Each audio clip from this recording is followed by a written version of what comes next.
कभी सोचा है कि किसी भी देश की असली पहचान उसकी आत्मा कहाँ बसती है? भारत के लिए इसका जवाब हमारे संविधान की प्रस्तावना में है। वो दस्तावेज जिसे हमारे देश की दार्शनिक नींव कहा जाता है। लेकिन यहाँ एक बहुत ही दिलचस्प सवाल उठता है। ये प्रस्तावना, ये प्रियम्बल लीगली एनफोर्सेबल नहीं है, तो फिर कैसे सिर्फ एक पन्ने पर लिखे ये कुछ शब्द पूरे देश के कैरेक्टर को डिफाइन करने की इतनी बड़ी ताकत रखते हैं? और इसकी अहमियत को समझने के लिए डॉक्टर बी.आर. अम्बेडकर ने जो कहा था वो जानना बहुत जरूरी है। उन्होंने प्रस्तावना को संविधान का मुख्य वास्तुकार यानी चीफ आर्किटेक्ट कहा था।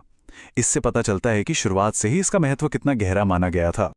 तो चलिए अब इसकी कहानी में थोड़ा और गहरे उतरते हैं, जो किसी कानूनी जंग से कम नहीं है। प्रस्तावना की कानूनी हैसियत हमेशा से इतनी साफ नहीं थी और ये सुप्रीम कोर्ट में एक बहुत बड़े संघर्ष का सेंटर रही है। इस पूरी कहानी में दो केस सबसे बड़े टर्निंग पॉइंट साबित हुए।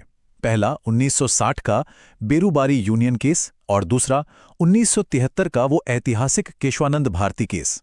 इन दो मामलों ने प्रस्तावना की कानूनी हैसियत को पूरी तरह से, मेरा मतलब है पूरी तरह से बदल कर रख दिया। अब देखिए, इन दोनों फैसलों में जमीन आसमान का फर्क था। 1960 में सुप्रीम कोर्ट ने साफ कहा कि प्रस्तावना संविधान का हिस्सा है ही नहीं। लेकिन ठीक 13 साल बाद 1973 में कोर्ट ने अपना ही फैसला पलट दिया और यह तय किया कि प्रस्तावना बिल्कुल संविधान का एक बहुत ही जरूरी हिस्सा है। तो सवाल यह है कि आखिर बदला क्या? हुआ यह कि कोर्ट को एहसास हुआ कि प्रस्तावना सिर्फ एक इंट्रोडक्शन नहीं है, बल्कि यह संविधान बनाने वालों की सोच को समझने और संविधान के मूल ढांचा या बेसिक स्ट्रक्चर को डिफाइन करने की चाबी है। यहीं से बेसिक स्ट्रक्चर डॉक्ट्रिन की शुरुआत हुई। तो अगर ये सीधे सीधे कोई कानून नहीं है, तो फिर इसकी असली पावर क्या है? मतलब ये करती क्या है? चलिए इसके काम और मकसद को समझते हैं। देखिए, प्रस्तावना के 4 बड़े काम हैं। सबसे पहले ये उन मकसदों को दिखाती है जो पंडित नेहरू ने 1946 में रखे थे। दूसरा, ये हमारे संविधान को एक फिलॉसफिकल फ्रेमवर्क देती है, मतलब एक तरह का मॉरल कंपास। तीसरा, जब भी कोई कानून कंफ्यूजिंग होता है तो अदालतें प्रस्तावना की मदद से ही उसका सही मतलब निकालती हैं। और चौथा, ये हम सबको हमारे राष्ट्रीय मूल्यों की याद दिलाती है, वो मूल्य जो हमें एक देश के तौर पर जोड़ते हैं। तो चलिए अब ये देखते हैं कि ये जो बड़े बड़े आदर्श हैं, ये सिर्फ कागज पर नहीं है, बल्कि हमारी असली दुनिया पर इनका क्या असर होता है। साल था 1976। देश में इमरजेंसी लगी हुई थी और तब 42वें संशोधन के जरिए प्रस्तावना में 3 बहुत ही जरूरी शब्द जोड़े गए: समाजवादी, पंथनिरपेक्ष और अखंडता। इन शब्दों ने इसकी अहमियत को और भी बढ़ा दिया। अब यहां समाजवाद का मतलब समझना बहुत जरूरी है। ये कोई सोवियत स्टाइल समाजवाद नहीं है। भारत के कॉन्टेक्स्ट में इसका मतलब है लोकतांत्रिक तरीके से वेलफेयर पॉलिसीज के जरिए सामाजिक और आर्थिक बराबरी लाना। और ये सिर्फ एक शब्द नहीं है, इसका असर देखिए। मनरेगा, जिसने करोड़ों लोगों को रोजगार की गारंटी दी। आयुष्मान भारत, जो गरीबों को हेल्थ इंश्योरेंस देता है। या फिर पीएम गरीब कल्याण योजना, जिसने महामारी में लोगों तक खाना पहुंचाया। ये सारी स्कीमें इसी समाजवादी सोच का नतीजा हैं। अगला बहुत ही महत्वपूर्ण आदर्श है पंथ निरपेक्षता। सीधा सा मतलब है देश का कोई अपना मजहब नहीं होगा, वो सभी धर्मों को बराबर सम्मान देगा और सबके साथ एक जैसा बर्ताव करेगा। और इस सिद्धांत को तो सुप्रीम कोर्ट ने एसआर बोम्मई केस में इतना मजबूत कर दिया कि इसे संविधान के मूल ढांचे का हिस्सा ही बना दिया।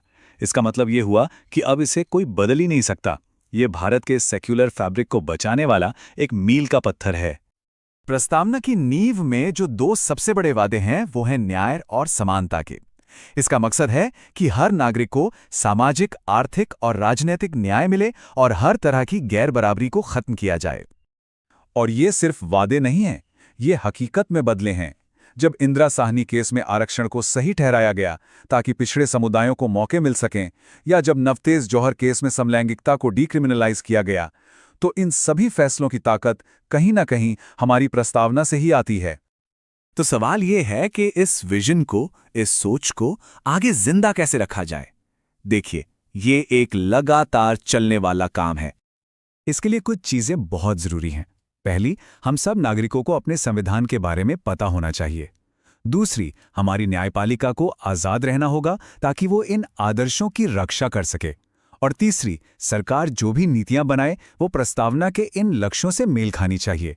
ये हम सबकी एक कलेक्टिव जिम्मेदारी है। तो आखिर में प्रस्तावना सिर्फ कुछ शब्द नहीं है, ये एक वादा है, एक रोशनी है जो इस देश को रास्ता दिखाती है। ये हमारे संविधान की धड़कती हुई आत्मा है। और इस पूरी बात को खत्म करने के लिए जस्टिस सीकरी के शब्दों से बेहतर कुछ नहीं हो सकता। उन्होंने केशवानंद भारती केस में कहा था कि संविधान को हमेशा प्रस्तावना में बताई गई महान सोच की रोशनी में ही पढ़ा और समझा जाना चाहिए। ये लाइन हमें हमेशा याद दिलाती है कि हमारी प्रस्तावना ही हमारा सबसे बड़ा गाइड है। कल भी थी, आज भी है और हमेशा रहेगी।